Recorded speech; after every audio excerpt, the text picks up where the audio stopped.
Olá, meus amigos, como os senhores acharam que foi as negociações do G20 com o presidente Jair Messias Bolsonaro? Eu achei que foi muito satisfatório, mas vamos analisar alguns pontos. Por exemplo, a começar pela crítica da Angela Merkel. Angela Merkel, ela sempre foi militante de esquerda no país dela e é responsável pela destruição da Alemanha, deixando entrar qualquer um aleatoriamente. Uma crítica que foi acompanhada pelo Macron também, que podemos dizer que não é muito querido pelo povo francês, os camisas amarelas. A política de destruição deles está na agenda socialista de qualquer país totalitário. O que nós devemos refletir aí com a crítica contra os nossos métodos de preservação ambiental? Vale lembrar que o Brasil apenas área agricultável 7%, o que corresponde a 65 milhões de hectares. Em contrapartida, temos 28% da população trabalhando em áreas rurais, como usinas canavieiras. Mas qual é o problema nas críticas de Macron e Angela Merkel? Raposa Serra do Sol, um exemplo. Se vocês forem analisar a nossa selva amazônica, nosso rio Amazonas, ele é o rio mais antigo do mundo ainda existente. Por quê? Ele está aí desde o período Jurássico, desde quando éramos um único continente chamado Pangeia, com uma grande diversidade de animais e vegetais que foram morrendo e se decompondo ao longo desses milhares de anos em toda essa área.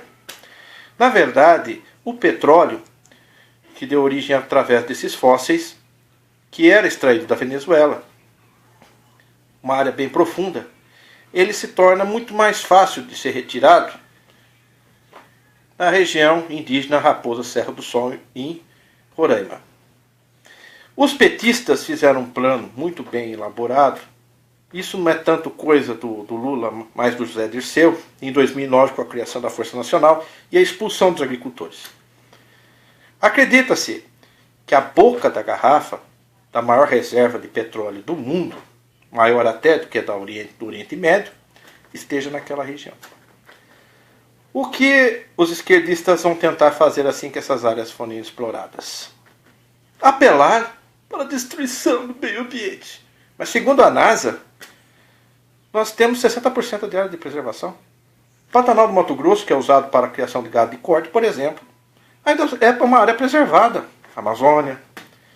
Cada produtor agrícola no Brasil mantém uma área de mata nativa na sua propriedade, interligada entre si, para dificultar a criação de novas estradas e novas ferrovias e dificultar ainda mais a escoação de produtos e aumentar o frete, por assim em diante. Nos Estados Unidos, por exemplo, a área de preservação ambiental dos americanos é no deserto, onde tem areia, né? Onde puder plantar e ganhar dinheiro e produzir, os americanos lascam o pau. Quanta área de preservação tem no Japão? Né? Mas a maior preocupação deles é mexer nestas reservas que foram planejadas para ficarem ali preservadas até que a esquerda retomasse o governo, depois de derrubar um governo de transição de direita, no caso do Jair Messias Bolsonaro. Mas o presidente não vai mexer nisso aí agora. Ainda não temos condições para isso. Ele sabe, por exemplo, que a G20 foi muito bem aceito, entre aspas, pela Europa. Porque essa política de exploração extrativista tem deixado a Inglaterra, os Estados Unidos e a Rússia muito ricos. Eles são bilionários. Nós, sozinhos brasileiros, levamos nas costas todos esses países. Um exemplo, por exemplo, é o citado pela correntinha de nióbia, que ele comprou no Japão por R$4.000 e largou na alfândega porque não podia pagar a alfândega. Fique o senhor sabendo que em Araxá, em Minas Gerais, a tonelada de nióbio sai a R$1,60. Não dá para pagar um pão de queijo. A Inglaterra, que regula o preço, não sei como, revende a $2.000 a tonelada. E não tem por onde chorar, porque 98% do nióbio do mundo sai aqui do Brasil. O Nióbio já é um caso perdido, assim como outras formas de arrecadação e de injetar dinheiro no país, todas já minadas pelo PT. Mas a preocupação é o pré-sal do Nordeste e Roraima.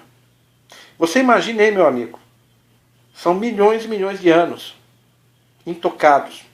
Ali deve ter, além de uma grande quantidade, como já falamos, de petróleo, diamantes, urânio, minerais diversos.